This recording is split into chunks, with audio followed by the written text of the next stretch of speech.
Disgruntled Stewart Bank former workers and current workers have staged a protest at the bank's head office at Long Kwame Nkrumah Avenue, demanding that the owner Strive Masiyiwa must respect labor laws.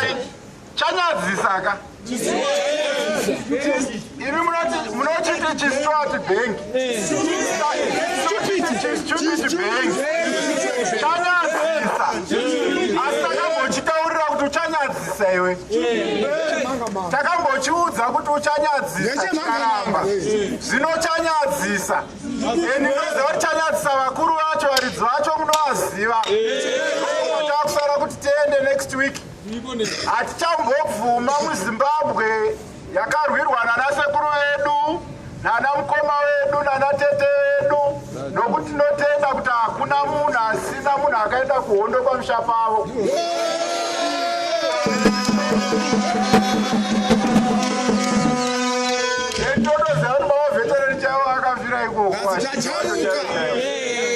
Saka zedu tisina kudzoka kumba ndidzo dzakanyatsotorwa totondishinga. Saka tichatendera muZimbabwe yakasununguka kuti munhu atange bhizinesi rake muZimbabwe rakasununguka. Kwadi regai ndingointrodusa munhu ataunganira pano nhasi. Chimunhu chataunganira panapa ndicho chichi. Icho chiri mudenga ichi. Hatichaziva kuti masimba enzvimbo here kana kuti ndicho chibhengi chikare kacho chisati chadai. Chiya chamaiti maichiti TN. Kwainzi mushandi wemubhengi anongonzi nhasi uri kunotengesa mubhedha. Mangwana uri kunobika machips. Mangwana uri kuita zvakati. Ndicho chizvino icho chauyawo neumwe mushobo. Tachiunganira pano nhasi nemaitiro achiri kuita. Regai ndikutendei nekuungana tine zve-solidarity message iri kubva kuISO, International Socialist Organization. Vari kuti zuva must fall nekuti zvinhu zvakatanga nenyaya yezuva ya 17 July 2015. So vari kuti zuva must fall. No to slavery. Masiyiwa ipa vashandi mari yavo.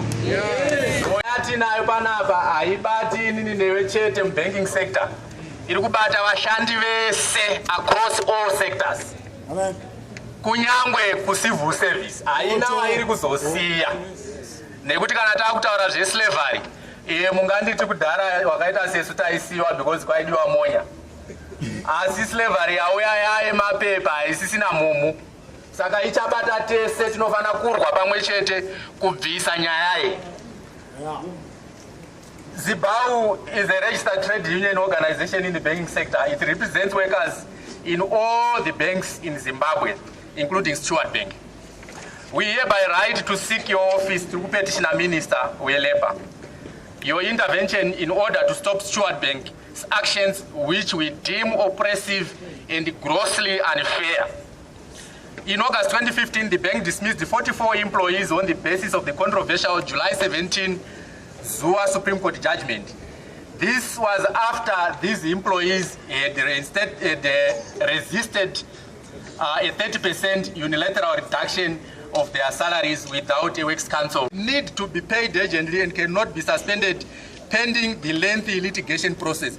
Tirikuti mari nhasi hatina mari mangwana. Shinga mshande shinga.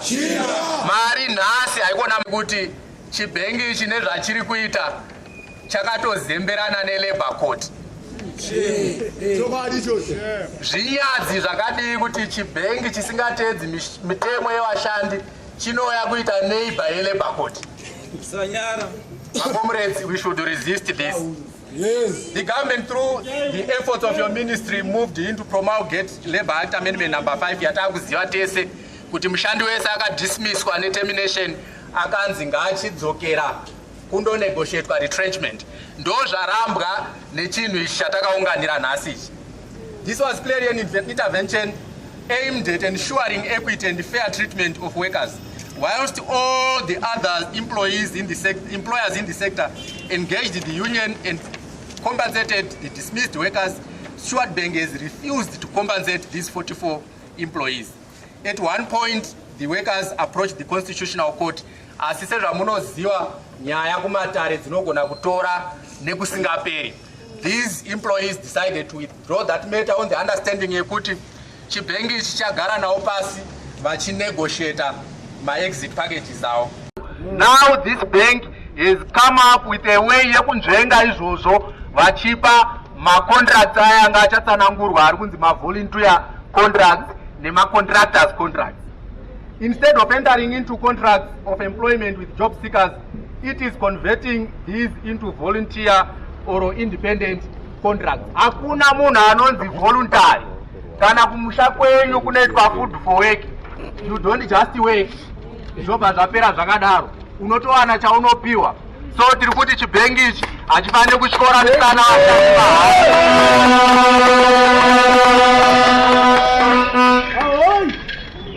In addition, these workers disguised as volunteers are stripped of all the labor law protection and left to the caprices and whims of such an organization.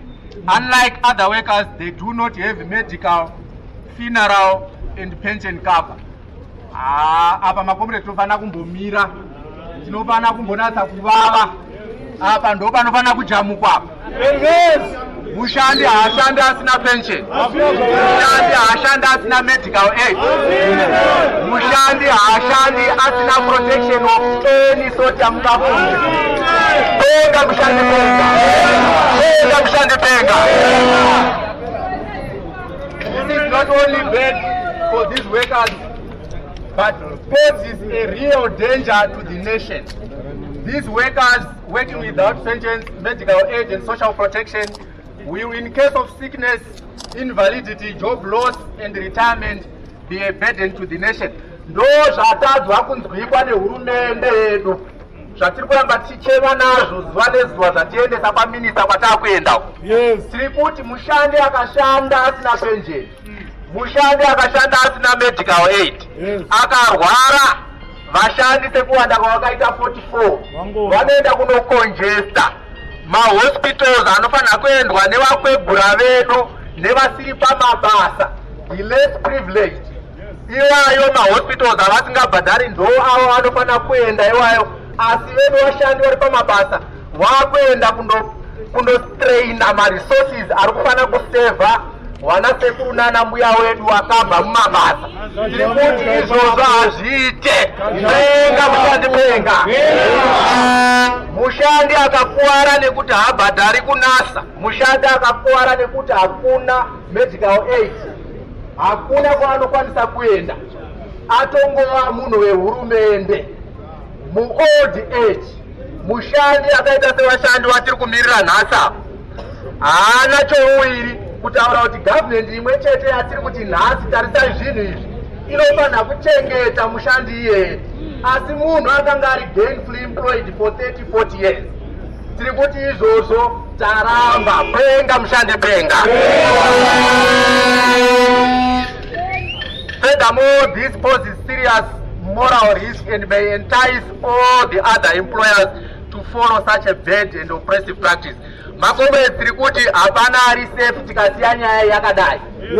Chinhu ichi tikachirega chichiita zvatiri kuita, zviri kuuya kubasa kwako neni, nekuti vese vachadawo kuzviita.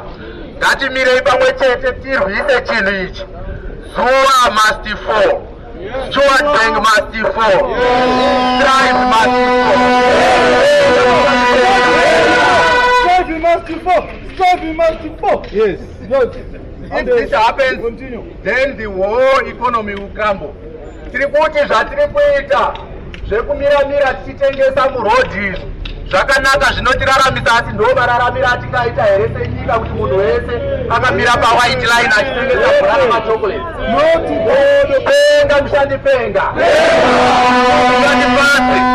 Chii chingatipazve sevana veZimbabwe kuona mbuya wako nasekuru vari pawhite line wachinzenga mota wachitengesa machocolate e20 cents.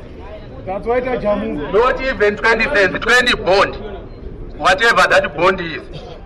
Penga mushandi penga.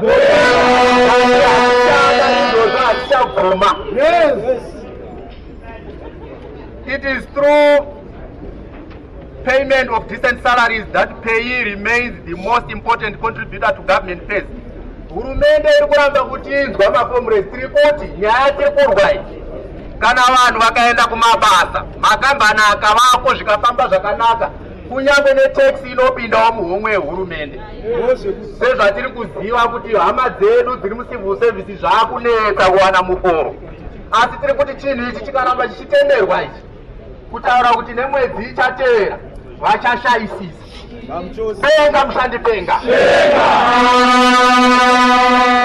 furthermore labor laws guarantee of the occupational safety and health of workers is important for the nation. Ndekupi wabhanda kwamakambonzwa nyika isina mitemo inochengetedza kodzero dzevashandi maringe neutano hwavo. Health and safety is an issue in every country that you go. Chero mukaenda kunyika dzine mhirizhonga zvinezvi muneiona mitemo iyoyo iriko. Asi we are a peaceful nation. Tinotaura kuti hatichadi mitemo inochengetedza vashandi pamabasa. Penga mushandi penga. Most importantly, every government has a responsibility to protect the dignity and safety of its citizens, workers included.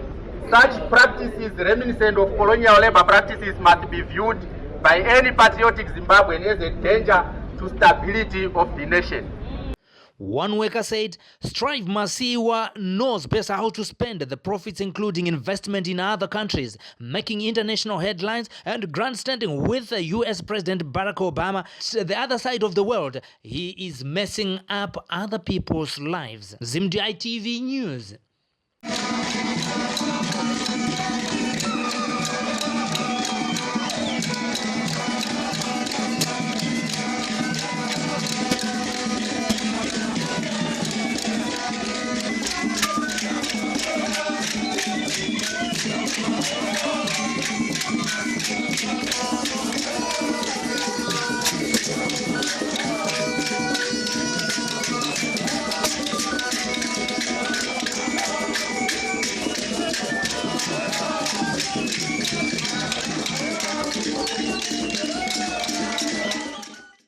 Subscribe to our YouTube channel, ZimDI TV News, and be the first to receive breaking news and stories making headlines. And also subscribe to our website, ZimDITVnews.com, and never miss a story.